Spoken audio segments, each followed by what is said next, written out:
আসসালামু আলাইকুম। আগামী ৬ মাস বাংলাদেশের জন্য অত্যন্ত ক্রুশিয়াল একটা সময়। বাংলাদেশের জনগণকে এই সময়টাতে চোখ খোলা রাখতে হবে, কান খাড়া রাখতে হবে।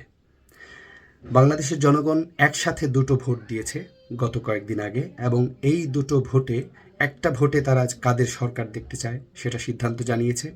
আরেকটা ভোট দিয়েছে জনগণ, যেটা হচ্ছে গণভোট, দেশ সংস্কারের লক্ষ্যে গণভোট। এবং এই যে দেশ সংস্কারের লক্ষ্যে গণভোট দিল, নতুন যে সরকার যাবে সেই সরকার এই গণভোটের শর্তগুলো বাস্তবায়ন করতে বাধ্য। কেন বাধ্য বলি? কখনো কেউ আপত্তি করেনি, মৌখিকভাবে চেয়েছিল গণভোট না। অনেক ক্ষমতাসীন যে দল আছেন সেই দলের নেতা বলেছেন যে গণভোটের বদলে আলু হিমাগার করলে হয়তো ভালো হবে। সেটা ভিন্ন কথা, তিনি মন্তব্য করেছেন। কিন্তু শেষ পর্যন্ত তিনি এবং তার বিপরীত মানে বিরোধী জোটের নেতাও শেষ পর্যন্ত এসে জনগণকে গণভোটে ভোট মানে সংস্কারের পক্ষে ভোট দেবার জন্য আহ্বান করেছেন। তার মানে কি দাঁড়ায়? উভয় জোট এটা একমত যে সংস্কার প্রয়োজন। এখন যে সংস্কার প্রস্তাব করা হয়েছে সেই সংস্কার প্রস্তাব অনুযায়ী তারা গণভোটে অংশ নিয়েছেন এবং জনগণকে ভোট দেবার জন্য আহ্বান করেছেন। সেই সংস্কার প্রস্তাবগুলো কি?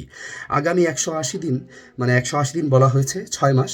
আগামী 6 মাস মানুষকে ভালো করে খেয়াল রাখতে হবে দেশটা কোন দিকে যাচ্ছে, সংস্কারের প্রস্তাবগুলো বাস্তবায়ন করা হচ্ছে কিনা।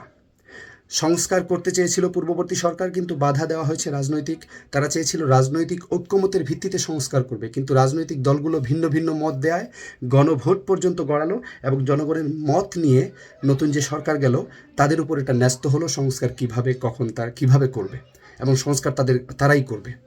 এখন কথা হচ্ছে কি সংস্কার? জনগণ, সোজা কথা, জনগণ গণভোটের ব্যালটে যে 4টা পয়েন্ট দেখেছে, 4টা পয়েন্ট মেনে নিয়ে ভোট দিয়েছে, সেই সংস্কারটাই তাদের করতে হবে। এর মধ্যে সরাসরি যে বিষয়গুলো উল্লেখ আছে গণভোটের ব্যালটে, সেগুলো কোনো প্রকার কথা ছাড়া এগুলো বাস্তবায়ন করতে হবে। কোনো প্রকার যদি কিন্তু এখানে মানা যাবে না।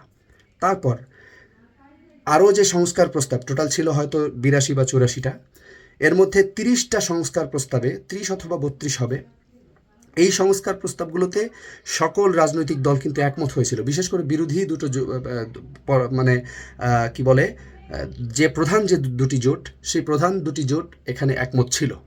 অতএব এখানে বিরোধী দল বলেন আর সরকারি দল বলেন, সবাইকে একমত হয়ে একসাথে মিলে অবশ্যই এই সংস্কারগুলো বাস্তবায়ন করতে হবে। এবং বিশেষ করে এই দায়িত্বটা প্রধানত সরকারি দলের উপর বর্তায়। এই যে 30টা পয়েন্ট সবাই একমত হয়েছিল, এগুলো বাস্তবায়ন অবশ্যই করতে হবে, কোনো প্রকার যদি কিন্তু ছাড়া। এ ব্যাপারে জনগণের সজাগ দৃষ্টি থাকতে হবে এবং প্রয়োজন মতো অ্যাপ্রোপ্রিয়েট রিয়াকশন দেখাতে হবে। গেল দ্বিতীয় কথা। তৃতীয় কথা হচ্ছে আদালত। এই সংস্কারটা হবে সংবিধানের সংস্কার। সংবিধানে যখন হাত দিতে হয়, কাটাছেঁড়া করতে হয়, সেটার জন্য জনগণের মত নেওয়া হয়ে যায় এবং জনগণের মত নির্দিষ্ট কিছু পয়েন্টের উপর চলে আসে, তখন আর এখানে আদালতের কোনো কিছু করার থাকে না।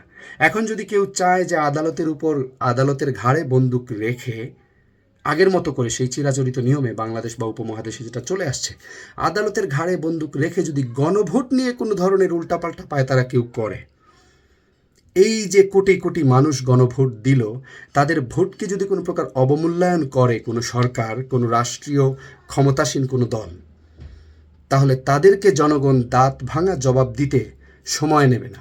বিশেষ করে নতুন প্রজন্ম যারা এবার প্রথম ভোট দিল এবং তাদের জীবনে এটাই প্রথম ভোট এবং এটাই তাদের জীবনে প্রথম গণভোট, তারা এটা কোনোভাবেই ছাড় দেবে না। এবং তারা মূর্খ নয়, তারা সার্বক্ষণিক খবর রাখে দেশ কোন দিকে যাচ্ছে, কে কী করছে।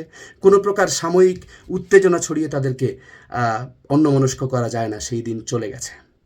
তারা যথেষ্ট জ্ঞান রাখে, তাদের মধ্যে যথেষ্ট ম্যাচিউরিটি এসেছে, তাদের মধ্যে তাদের জ্ঞান বুদ্ধি যথেষ্ট বাড়ছে। আগামীতে তারাই দেশ চালাবে।